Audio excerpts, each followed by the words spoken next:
welcome to Quid Pros Quo. I'm Rin. And I'm Zac. And today we are talking about finding your writing why. Zac, you had an experience that prompted this episode. Talk to us about that. Yeah.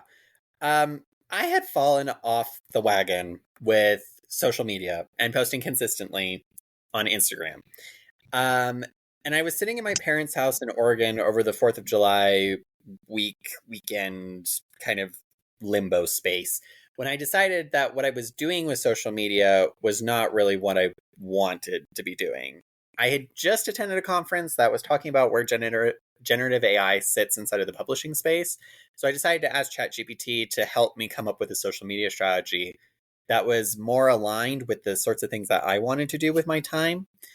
And in the process of doing that, the large language model asked me questions that helped me to kind of discover a why behind social media. And by extension, what my why was really for writing in general. Yeah. Which is like so cool because I've never thought of using AI that way to like interview yourself. What did you find out from this interview with ChatGPT?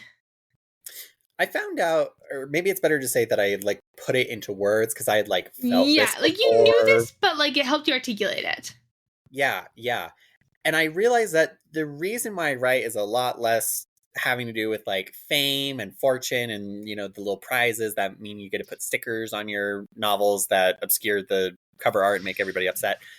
But it's really for me more about connecting with people, building a community, talking to my readers, things like that. Totally the same for me.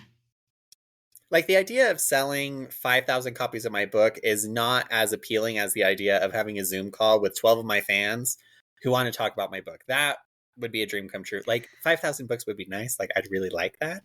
But the 12 fans on Zoom, I would take that. That's the gold 5,000. Standard.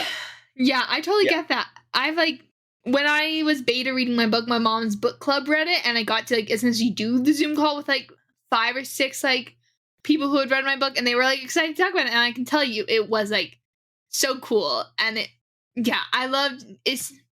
I was thinking about this the other day too, since we've been like pitching this episode and like talking about it. I'm like, what is my writing why? And like I said, I'm very much the same. And I'm just like, I want to have people read my work. Like, I don't really care to make money off of it. Like, I would like to make money off of it because I would like to not have to do a job so I could focus more on my writing. Right. So people can read it. Like, it's a loop. It's a gameplay loop like we were talking about with Christian in the couple episodes ago. But yeah, so finding your writing why helped you plan out your social media strategy, which is kind of like defining a brand for yourself, which is one of the things that people talk about a lot when it comes to social media marketing. As someone who's in like 3 social media courses right now, can confirm it's all about finding your why for social media. Yeah. Like there are different ways that you can do this. You don't have to use AI. Although Rin, you said inside of when we were, prepping the show that you had actually tried this out yourself. Yeah. So I was not specifically doing it for like finding my writing why. It was more for like finding my like the auto title for the interview that ChatGPT put in was like reigniting writing joy, and it was just like I've just been really stuck in my writing, and I like usually like 2,000 words a day is like super easy for me if I'm like in the flow. Yep. But for the past like month, I've been getting maybe a couple hundred words a day if I get any writing done at all. So I was like, can you help me like figure out this writing block and get past it? So it was less why and more how, which goes back to routines versus rituals. So I was helping it figure out my routine while you were doing the ritual. Okay. Yeah. So like, how can our listeners discover their writing why for themselves? Like, we love the AI idea, but like some people just hate AI with a passion because they don't want to use it. Like, it's fair. Evil. I get it. But what are some of the other ways? Like, for me, I do journaling and introspection. I take courses on social media, as I mentioned earlier. But like, what other ways can you self-reflect? Yeah. Or like, what questions can you ask? Yeah, that's a really great question. It kind of depends on who you are. So one way that you could do it is you could do like a free write where you're sitting down and you set a timer and you're just you're just doing stream of consciousness and you're just getting it onto the paper. So it would kind of be in the sense of like a meditation on what your purpose is as a writer or the reason why you like to write. Um, whatever kind of shape that takes, it's important to answer the question, why do I write, without censoring yourself. For example, sometimes we think that we want or that we should want to be a New York Times bestseller or like on a bestsellers list somewhere. But maybe what you really want is to say something about the human condition and you don't really care about commercial success. Or maybe it's because you want there to be evidence of your existence after you die. Like there's going to be a book in a library somewhere that has your name on it that says I existed and I had these experiences, or I thought about these things, and just kind of be a testament to the world that you existed. If that is your why, that's what you should say. And that's something that you should admit to yourself, because all of those reasons are valid. It's just sometimes hard to admit that because they don't seem professional or literary enough sometimes. But let us assure you, they are all perfectly valid. Yeah, like self-censoring is definitely a big obstacle because we have to like redefine what success looks like for you, right? Like success might be for one person being on the New York Times bestseller list, which if you look into how those bestseller lists are generated, which is like, it's hard to find the information because they try to make it really hard. Yep. But like it's a money game. Like if you don't have enough money, you're not going to make it on the list, and that sucks. But maybe it's just like having a conversation with your readers, like over Discord or Zoom, about your book. Or maybe it's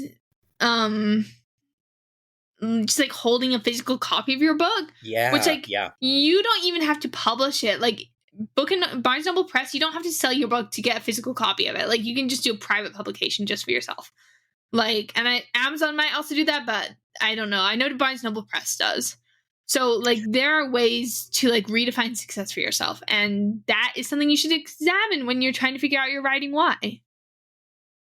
Yeah, when you have your why and you define success, it empowers you to make plans that work for you and that will actually get you to where you want to go. It's kind of like when I was reading a whole bunch of self-improvement books, like Simon Sinek's Start With Why, that this is the entire spiel of that book, just in the context of writing.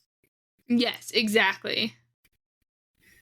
I think it also helps to declutter, and this could be like, we talked either in this episode or the last episode, I don't remember because we record these in batches, but like you declutter your space and you declutter your mind.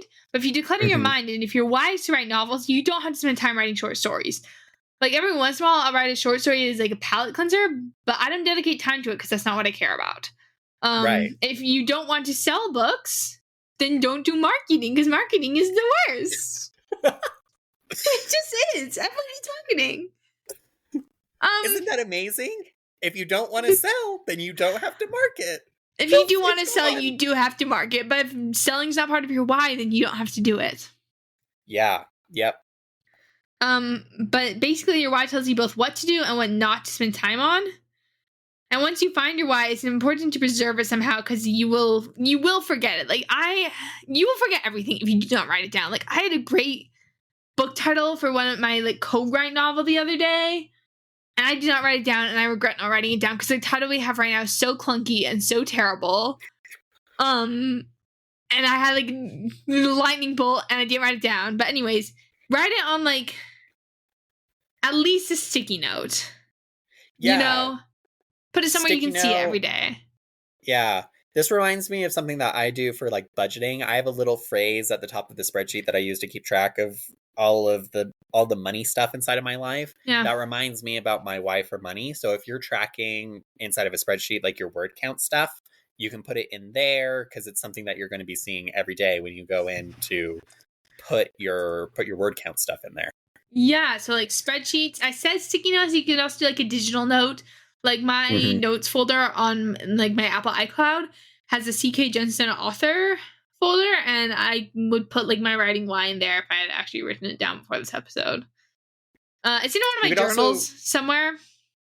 Yeah, I don't know. Just write it down somewhere. It will help you remember. You could this was something that I learned during my 2-year sojourn, but you could put it as like your lock screen on your phone so that every time you look at your phone, your writing Y is right there. Yeah, absolutely. Let's recap. Zach, do you want to recap for that? Yeah. So this episode was pretty short, but it's super powerful. When you're finding your why, you want to answer the question, why do you write? And what does success look like for me? Okay. You don't want to self-censor, but other than that, things are pretty open. You can do an interview, you can do a free write, you can do something else, guided meditation, whatever is going to float your boat. But once you have it, make sure you record it and use it to make decisions about your writing and what you're going to do. Perfect.